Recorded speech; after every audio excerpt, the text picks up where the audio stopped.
on our response to extraordinary times. The point is you have the inheritance, you have the inheritance. So that is our sixth point.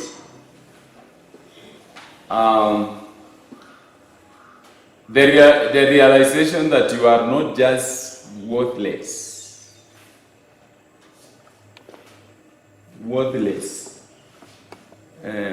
person is you have no value. But when you realize that you are not worthless, ignites the passion in you. Ignites the passion in you to put up a strong fight in the face of adversity and fight for your space. People who know that they are important, they have value, you cannot push them. They will insist and occupy some space. You have heard of people who say, I am not just a pushover. Utapata kwamba utajaribu, lakini you will not just push me. Because they know they are important. They know there is something they are standing for. They have value. And this morning I just want you to know that you have value. And therefore you are not a pushover. And even those people that are watching us from, they are on our Facebook page. I want them to know this morning that they are not pushovers. They are people with value. These are the people that though they were born in not to do well background, refuse to be defined by the circumstances and rose to the top of their careers. People who cannot be pushed over, they are people who don't care about their background. Their circumstances don't define them. They know they have something within their lives. There is something that they need to achieve in their lives. So circumstances do not push them down. There are people even during this time of the pandemic, they are not being pushed down. They are all still looking for ways of surviving because they just know they have value. They are not pushovers. Whether circumstances are depressing, whether their marriage is not working, they know that that is not an end. One of these people in the Bible is called Jabez. The Bible says he prayed to God that he enlarges his territory. Though he was born in pain, you know. And, the surrounding were not conducive, but he simply asked God that he enlarges his territory. So I want us to know this morning that when we know that we are a people of value, we are not going to allow circumstances to pull us down.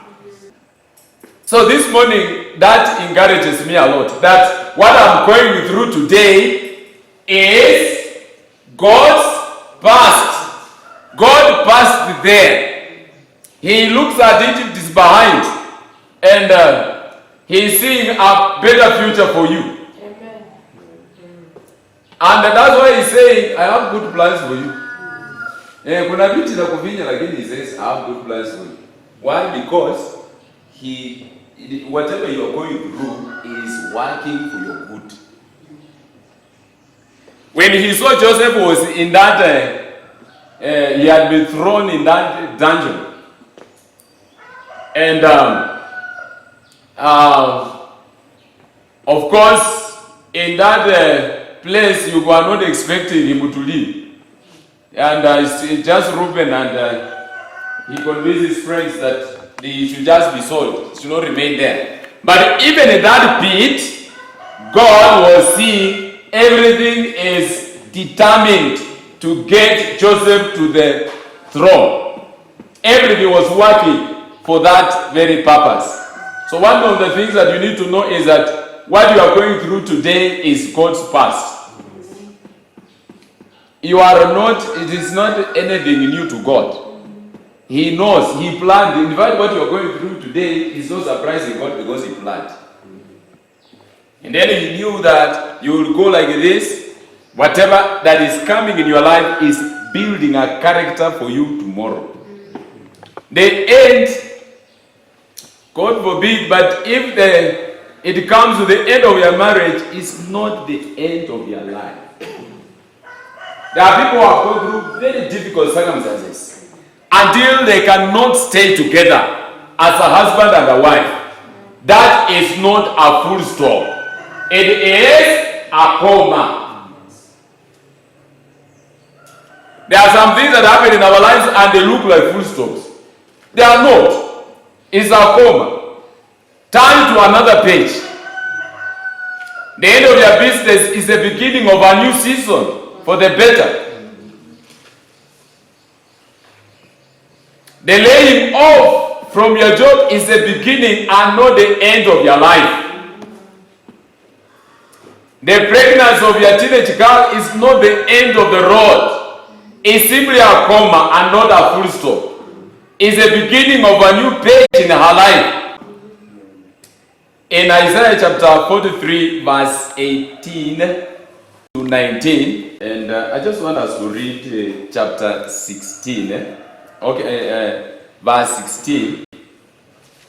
This is what the Lord says, your Redeemer, the Holy One of Israel. For your sakes I will send an army against Babylon, forcing the Babylonians to flee in those ships they are so proud of.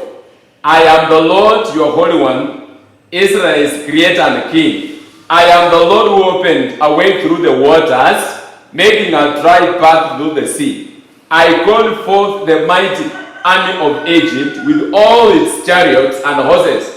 I drew them beneath the waves, and they drowned. Their lives sniffed out like a smoldering candle wick. That is verse 14, 15, 16, and 17. You know, God was just giving a background of how He delivered them from the land of Egypt. How He delivered them. How the Israelites, the Egyptians, when they were following them, He allowed them to follow them, so, with a lot of vigor, knowing that they will pursue and overtake them. But when they got into the Red Sea, they drowned. God just killed all of them that were really a terror to the children of Israel because they were worried. And they were thinking of just going back. Because this army had pursued them and was scared. But God drowned these people in the Red Sea. But this is what God is saying now. In verse 18 He says, but forget all that. Is it nothing? It is nothing compared to what I am going to do. This is amplified version. What God is saying is that He was telling the Israelites, forget those things I did to the Israelites, to the Egyptians. I am going to do something much better than what I did. Whatever I'm going to do in your life is going to be marvelous. It is going to be magnificent. It is going to look so good. than even how I've been fighting your enemies.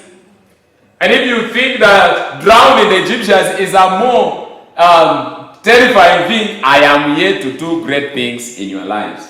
So he told the Israelites to forget about those wonders, because he is able to do even bigger things in their lives.